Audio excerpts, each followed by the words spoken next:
Hello and welcome back to Daybreaker on the TryCraft server with me, Tryonus, and you can see my helmet bobbing up and down. Hello, peekaboo, peekaboo. Sorry, going a bit daft, but it is 20 past 7 in the morning for me, so yeah, I feel in a bit of a weird mode. Anyway, so been busy since the last episode. As you can see, my Clockwork armor is now enchanted with protection 4 all the way down, and I've also made some internal upgrades using the gears and the wires, etc., which I want to show you today how to do. So we'll do that. We'll also show you what else we've been up to. I haven't really done a right lot since the last episode, to be quite honest, because it's only been a couple of days since then. Main thing is that I upgraded the blaze spawner that I made with the diamond spikes at the bottom, so which means that instead of just the loot that we get here from the iron spikes, we now get XP as well, which comes through. And it comes into this bedrockium drum, and then we can get it through the XP shower just for a little bit of difference for me. I've never really used it that much, so yeah, so I had to concentrate and use that. And that's really about the only main difference that I've done. The only other thing that I've been trying to figure out is the dimlets here. Because I don't know if I'm quite working it out quite right. So any advice or anyone knows any good tutorials, I'd really like to find some. I've been looking myself, and I don't know, it might just be me or what, but it seems to be going over my head a tiny bit, because I've figured out how to set the base up, no problem. So I can teleport from this section to here, no problem whatsoever. And I've created this world here, but when I try to dial it, instead of it being green like it is now, it just switches to yellow.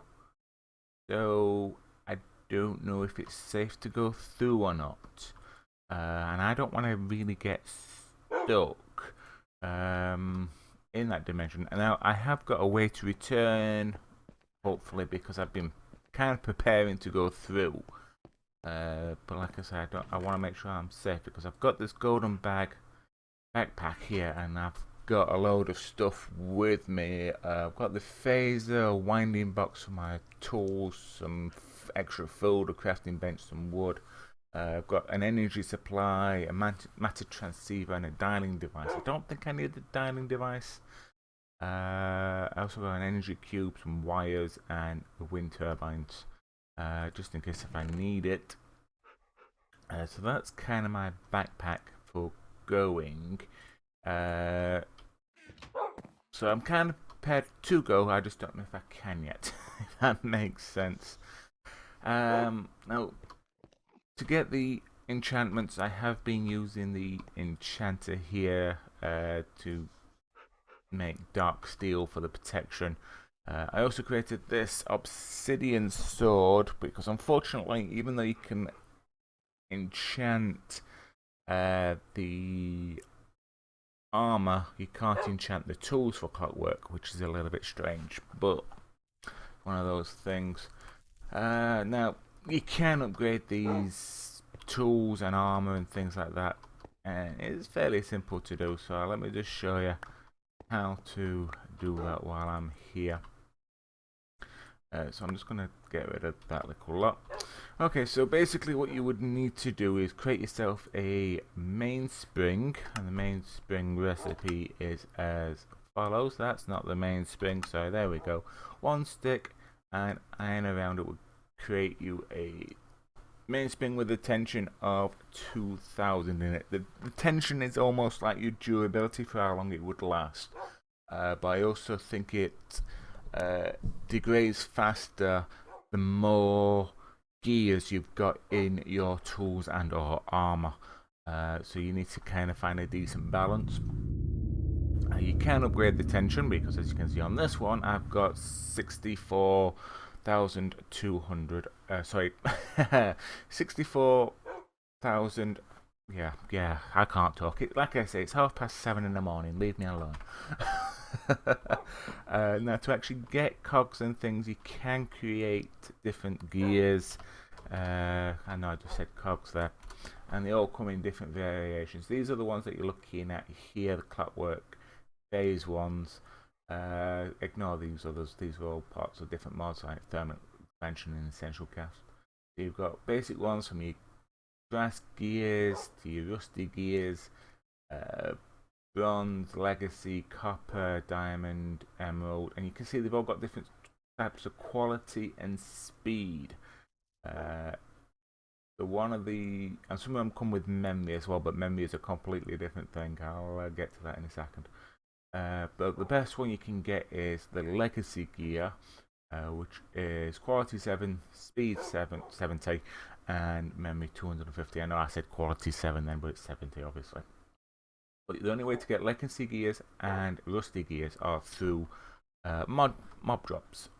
So one of the good things about having a spawner, you can actually get these. You can see I've got 1 legacy gear in there and 24 rusty gears in there. You can also get these ancient coins and notes in a bottle as well.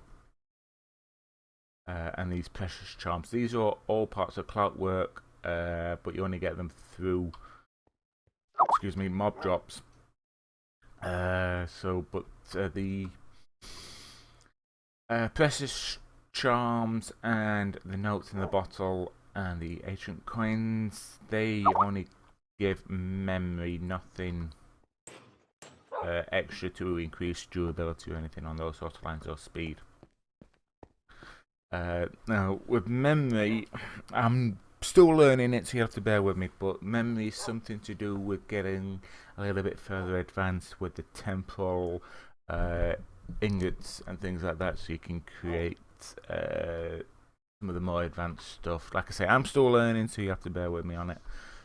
But anyway, we're just concentrating more on how to create your tools and whatnot.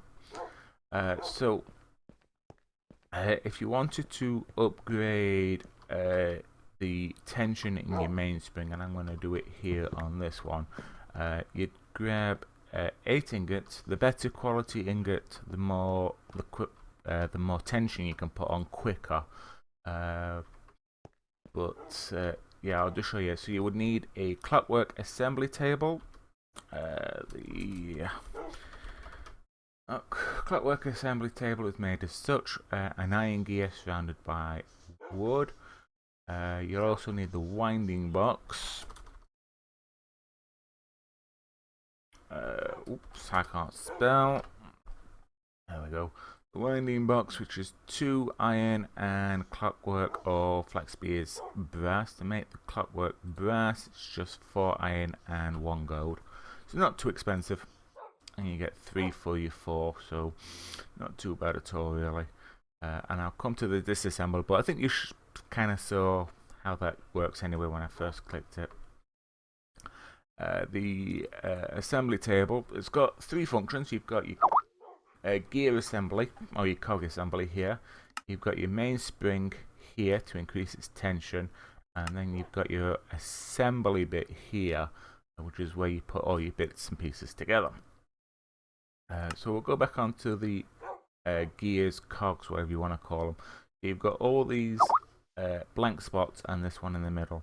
So what you would do is actually put in the gears, what you want, all in these. I don't know why it's such an unorganized pattern, but I don't understand that myself, but it's there. And you can put any gears, mix them all together. You can even put in the precious charms and rusty gears and things like that to add more memory into the tools. I don't think you really need it for a sword, but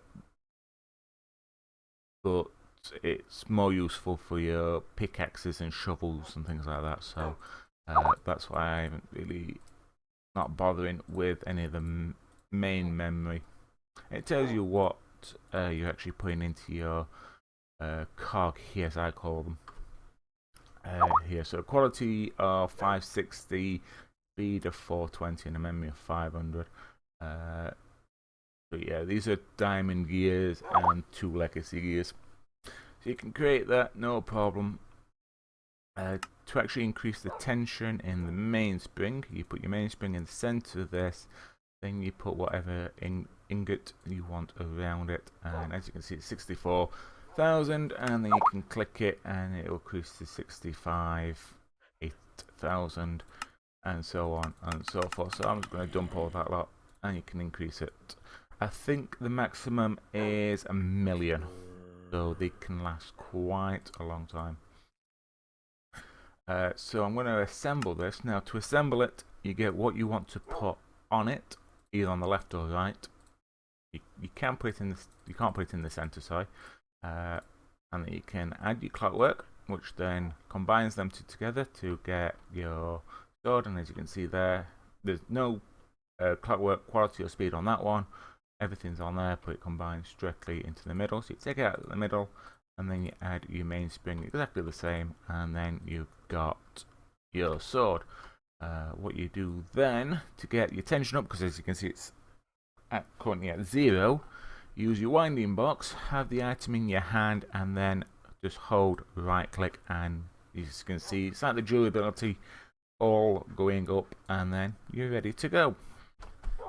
And it's basically the same for all your armor and your tools and whatnot. Definitely worth looking at. It's a little bit slow to begin with, but it's definitely worth doing in the long run, because at the moment, I wouldn't say I'm completely invincible with this armor, but I've got a complete total defense of 93.2% plus the enchantment. With everything that I've put on, it's just the tension I'd like to improve now, as well as the defense in the boots. I think each item can have a 25% total defense. So yeah, kinda cool. So let's have a look at the time. So what I'm going to do now, I'm going to go into the Nether now, because I would like some proper wings or proper flight, because at the moment I'm using a hang glider and a jetpack to get around, which is kind of cool, but if I'm going interdimensional or whatever, I'd like to get some wings. Oh yes, before I forget, Darcy is back from her vacation, and she's got herself a little area. I won't go too much into what she's done.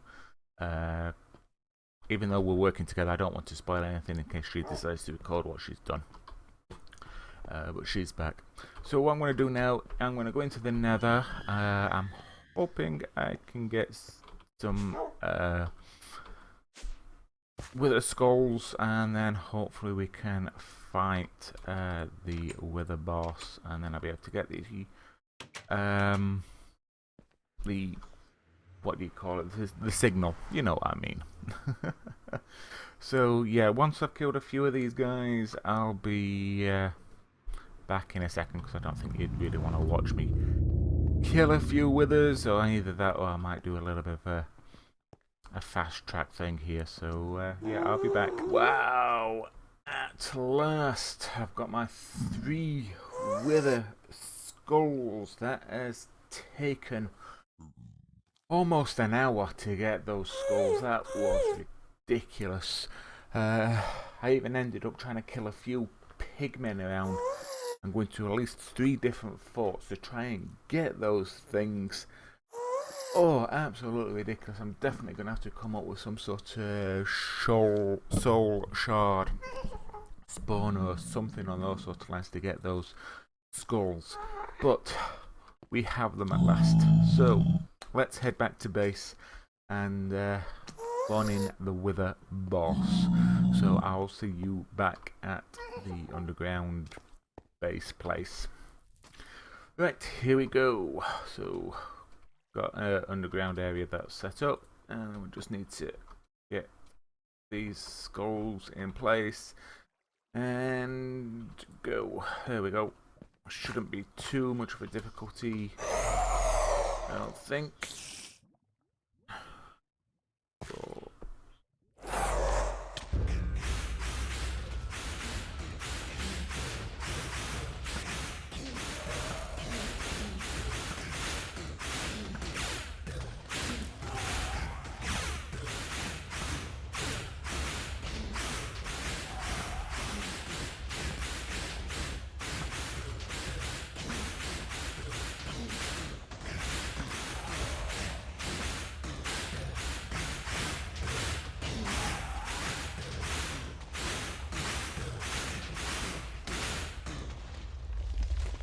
Oh, and there we go. Sorry about the loudness there, but we finally got what we were after. Even dropped a little bit of Zavicchio essence, which isn't too bad. But we've got another star, awesome, with some exchange value. Not actually as high as I thought it would be, but we've also got the division signal.